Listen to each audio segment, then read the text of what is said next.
Number 1. Photos taken just before tragedy. In 2011, a Filipino politician by the name of Reynaldo was taking photos of his family just outside their home. But right in the middle of it, an unknown gunman jumped out of nowhere and shot him to death. Reynaldo's family was devastated by their loss and saddened by the fact that the police had no lead on the perpetrator. One day, while going through pictures they had taken on that day, a family member stumbled on this photograph. Turns out, Reynaldo had captured his killer just before falling to the ground. And that's how the man identified as Arnold Brennerfloh was arrested. Talk about the power of photographs. Have you taken one today? Number 2. Vengeance in a courtroom. This is the most unbelievable thing to ever happen in court history. In 1980, a man named Grabowski lured his 7-year-old neighbor into his house by offering to let her play with his cats. But as soon as she walked in, Grabowski sexually abused her, strangled her with his fiancé's pantyhose, and dumped her body in a box along a canal. When the police eventually arrested him, he admitted to the murder but said something unbelievable: that he did it because she had seduced him and threatened to tell her mom he molested her if he didn't give her money. In 1981, Grabowski's trial began, but right in the middle of it, Anna's mom, Marianne, pulled out a gun she had smuggled into the courtroom and shot him 7 times, killing him instantly. She was sentenced to 6 years in prison, but was released after serving 3. If you were in Marianne's shoes, would you have done what she did? Let me know in the comments. Number 3. Locked out of the cockpit. In 2015, Germanwings Flight 9525 captain Patrick Seidenheimer handed control of his plane to the first officer, Andreas, and stepped out of the cockpit to relieve himself. But when he returned, he realized that the cockpit door was locked from the inside. The captain knocked but was met with silence, so he started banging at the door while repeatedly calling out the first officer's name. Meanwhile, inside the cockpit, Andrea had lowered the plane's altitude from 38,000 feet to just 100 feet. When the captain looked out the passenger's window and realized that the plane was losing altitude, he picked up an axe and tried to break down the door, but it was too late. The plane crashed into a mountain at a speed of 435 miles per hour, killing all 150 people on board. Number 4. He threw away a second chance. This man was given a second chance, but he blew it away. He was walking toward his car in a parking lot when another man ran up to him and tried to shoot him. At first, he was scared for his life, but when he realized that the attacker's gun had jammed, he started to taunt him. The attacker continued to struggle with the gun, but the man kept taunting. Eventually, the gun fired, killing him instantly. Now, some people blame the driver of the blue car for not running the shooter over. Others blame the man himself for not escaping when he had the chance to. If you were the driver of that blue car, would you have hit the shooter? Let me know in the comments. Number 5. The youngest serial killer. This is Amajit Sada. Although he looks like a promising young man, I assure you, he is quite the opposite. Growing up, Amajit loved attention so much that he would do anything just to have it.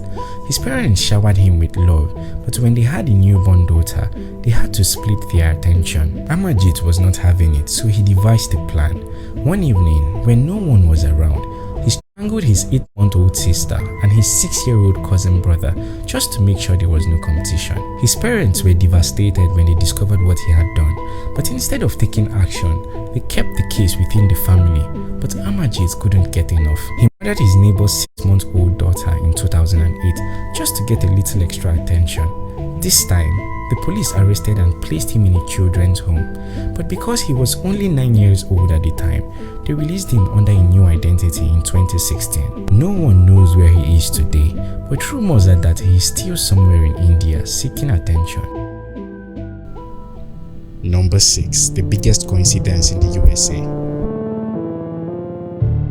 In 1864, Robert Lincoln was about to board the train from New York to Washington when the train started to move. He tried to draw back, but the crowd was pushing forward and pressing him against the cart as they desperately tried to get on board. This caused him to lose balance and fall into the narrow space between the platform and the train. Robert was going to get crushed, but a stranger pulled him up just in time. When he turned around to thank his rescuer, he he was stunned to discover that it was Edwin Booth, the most famous actor in America at the time. Humbled by the encounter, Robert thanked him and moved on. The following year, Robert's father, President Abraham Lincoln, was watching a stage play in a theater, and all of a sudden, someone shot him in the back of the head. That person was John Booth, the younger brother of the famous actor who saved the president's son the previous year.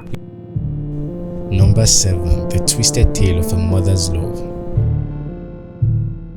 This is the craziest story you will hear this week, and in about 30 seconds you will understand why. In 1983, Diane Downs drove her car into a hospital with a gunshot wound on her arm and 3 children bleeding in the back seat. She told the cops that a bushy-haired stranger had attempted to carjack her and shot her 3 children in the process. The story was so heartbreaking that people from all over the country started sending her flowers and letters of support. But as the cops started investigating, they realized that something wasn't adding up. Diane didn't seem sad, and her story kept changing, so they dug deeper and discovered the truth. She had shot her own children to win back the affection of a man who didn't want kids. Diane was charged with murder and sentenced to life plus 50 years in prison.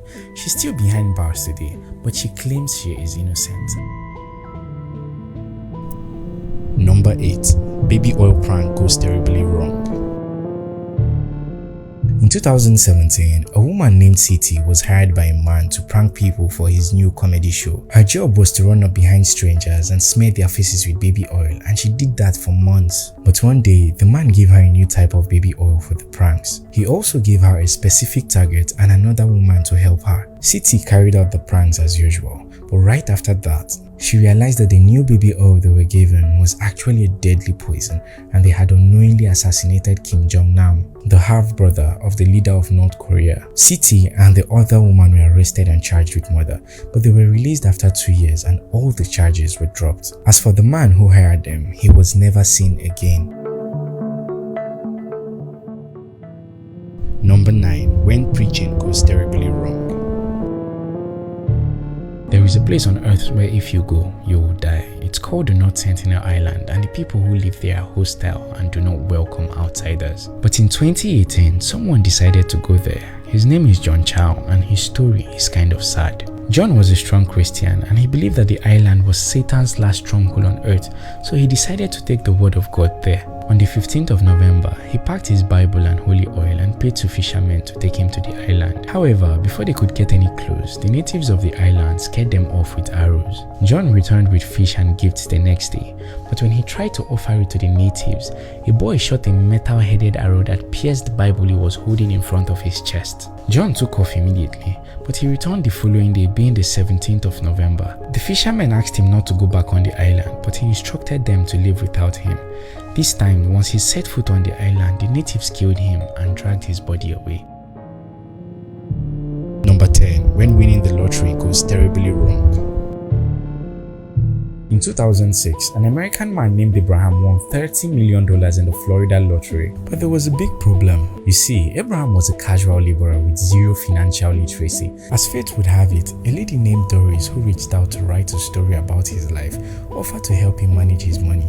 Doris set up a business in Abraham's name, but unknown to him, she gave herself full access to the company's bank accounts. She lavished his money on expensive pieces of jewelry, houses, and luxury cars for herself and her boyfriend. He had suddenly stopped answering calls and only sent text messages and money. His cousin Cedric reported the family's suspicion to the police, and they made a shocking discovery. Doris had murdered Abraham and buried him under a concrete slab in the backyard, and for 7 months she sent gifts and text messages with his cell phone to make it seem like he was alive. She was arrested and sentenced to life in prison. Hey, if you would like to hear more stories like this, kindly hit the like button and follow me as I post once or twice every week. Thank you.